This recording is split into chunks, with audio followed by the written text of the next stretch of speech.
It's great to be back in the studio, especially when we have guests like this one.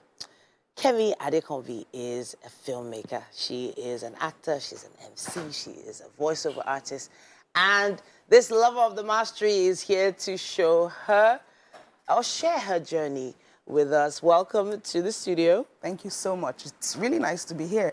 Yeah, we're wearing the same color. Did we plan this? I mean, it's something, yeah. Honestly. It's all right. No, so I love the fact that you're not just on screen, but you're also off screen. I know that you're working on something special that's coming out very soon. Talk to us about that. Okay, so I act, I produce, I direct, but this particular one I produced. And it's a story about, you know, I'm not going to spill all of the beans, but it's actually on the post-production. It's the story of a lady who was impatient. You know, she didn't get her facts right with her man, and the man ended up doing something, and in the end, it was something. Okay. You're not letting any of those things out of the bag. So people can wait for it when it comes out. No problem. But you need to take us through the journey. How did this all begin for you? Because filmmaking from back in the day, and I say back in the day loosely, wasn't always the career of choice. So were you in the corporate world before you jumped in? Absolutely. I was 8 to 5 for so many years, and then I left 8 to 5 about 13 years ago. Okay. Okay, so I'm actually a microbiologist by study. Goodness me. A lot of people wonder how from sciences to... But the thing is, you know, back then, our parents didn't quite... they were not really conscious of how, you know, where this person wants to be. If, you know, like now, you can tell kids, okay, it's tilting towards science, it's towards arts. I've always been art-oriented. But then, you know, there was something they used to say then that, you know, the bookworms are in science, then the next are in commercial, then the, you know, but of course, we know that's not true. So I ended up being in science class, but I wasn't a science person in any way. You know, somehow I just, you know, I just told myself, I know what I want to do.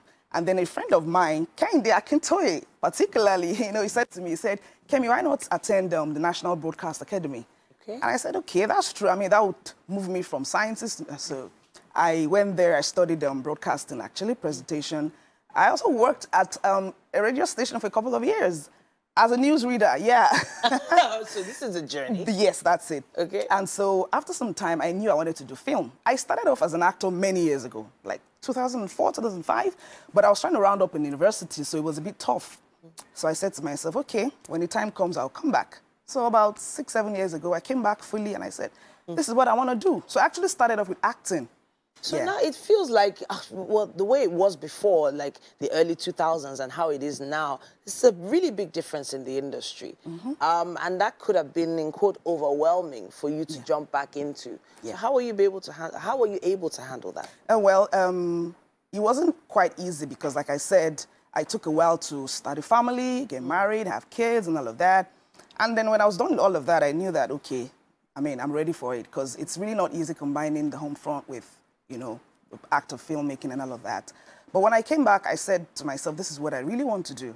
So I started off with acting, and then by the grace of God, I got Best Actress Award. So at some point, I said, okay, I think I want to start making films. So I started off with production. I'm an alumni of Del York Film Academy. Amazing. And also an alumni of Ebony Life Academy. I studied directing. So I said, okay, I think I want to go behind the camera now. So it sounds very intentional. Yeah. You mentioned the National Broadcasting Academy. Yeah. You've mentioned Del York, and now you've also mentioned Ebony Life. So this is you actually crafting your skill, honing your craft rather, and building on it. But is it that you felt like you couldn't move forward without those courses in the industry? Some go without. Yeah, not exactly. You see, I'm the kind of person who likes to be a professional in whatever she does. I say it all the time. Not because I had to, but you see, to be a professional, you know, sometimes you need to know the technical know-hows of what you're doing. You know, I attended the production class after I started producing, but there were certain things, sometimes you don't get to know some of these things while on the job. Yes, you do sometimes, but I needed to know the basics. I wanted to learn, you know, the art of production, film production, and that's what took me to those places. Naturally, I'm like that. Whatever I do, I want to go to school. Just like broadcast, I was on radio, film, you know, so it's just who I am. I love to learn. I'm that kind of person. I can learn anything. I just love to add knowledge to myself, so that's why. It feels like with you know, we call it Kpali here. Yeah. You know, with those kind of certificates and, you know, that kind of backing, that kind of knowledge, feels like you're prepared for anything. But I know that there must have been some cases on set during production that you were like, you know what, I'm done. I'll not do it again. You know, because it does, as you said earlier, get a little bit overwhelming. Yeah, actually does. The last film I made, I produced and directed, not this one, the one before this one. It was something. Okay. I remember, I'll just put you through some things that happened on set, you know, and then we got to set, we're supposed to shoot in an estate, and then people said to us that the owner of this house didn't inform us, and they didn't let us in. Wow. And my crew, everybody were outside, we couldn't come in, my cast, wow. And for like 3-4 hours, we're there. Wow. At some point, I'm like, what's gonna happen? Like, I need to shoot this film, you know, so sometimes we get to see, you know, hiccups like that. That was really tough. I think of all my films, that was really something. And the interesting part is that this particular film is a film that I made for my advocacy group. Yeah, I have an advocacy team called Movement Against Child Sexual Abuse. So I said to myself, I'm a filmmaker. How can I add my voice to this menace, you know, as a filmmaker? So I said, okay, I'll make a film. So the film is called Dark Clouds. Went on set, like I said, it was really something. It was hectic. We had a lot of challenges. We got to the court where we were supposed to use. They told us we couldn't film, you know, so it was really... But I said, well, I think it's because of the purpose of the film. That's why we went through all of those difficulties. But at the end of the day, we shot it, came out, and it's really serving the purpose for which the film was shot, yeah. So now you've talked about actual challenges on set, but before you even get to set, before you cast, before you even rent the equipment, there's a lot of capital involved.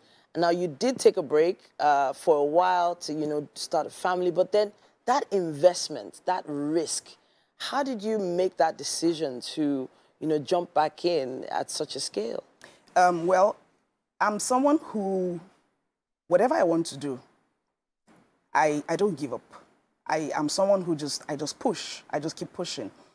When I made my first film, rather, I remember I made a lot of mistakes, trust me, in terms of budgeting, I made a whole lot of mistakes. But you see, life itself is a process and it's a learning process. Sometimes you do some things, you make mistakes, you go back, you check yourself, what did I do wrong? So with all of that, I think you'll be fine. Yeah, when you make mistakes and you adjust based on those mistakes and you learn from them, I mean, subsequently it became like as easy as peasy. I'm really happy to have had this conversation with you. I would really love to know more about your advocacy and what you're doing. Please tell us a little bit more about this group you've started and what you've been able to achieve so far. So a couple of years ago, let me start by saying a couple of people have asked me, have you ever been molested as a child? You know, what inspired you to start this advocacy? And I said, interestingly, no. This inspiration came a couple of years ago based on something that happened to me personally, though.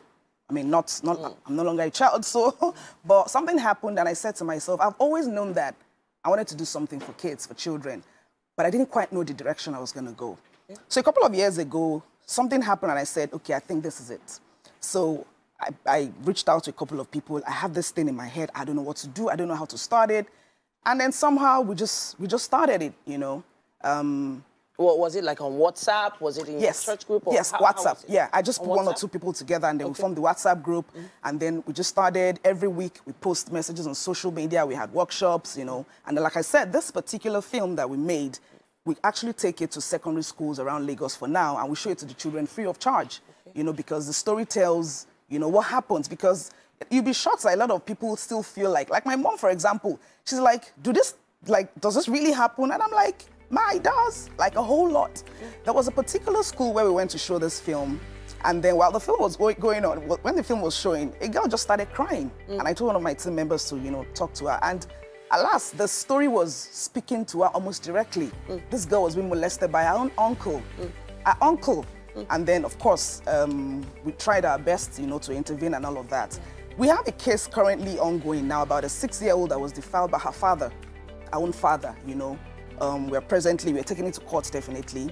You know, I thank God that the purpose for which we started is being accomplished, because the whole idea is to make sure that these people, this abnormal set of people, are punished. Because how does a sane person molest a child? It is something I personally can't even deal with. And when I started this advocacy, I realized that it actually has eaten deep in the society. I didn't know how bad it was until I started this. And there are probably a few people that probably wouldn't if you didn't put together a production like this. Absolutely. Thank you so much for everything you do and everything you are doing. And if there's anything you need help from all of us at Wake Up Nigeria we are always glad to help. Thank you so much. Thank you so much. It's always possible for you to connect with us, ask questions, and maybe even connect with our guests. Use our hashtag Wake Up Nigeria on TVC with your comments and contributions or questions, and we'll see that we get back to you. We have to take a quick break at this point, but Wake Up Nigeria continues.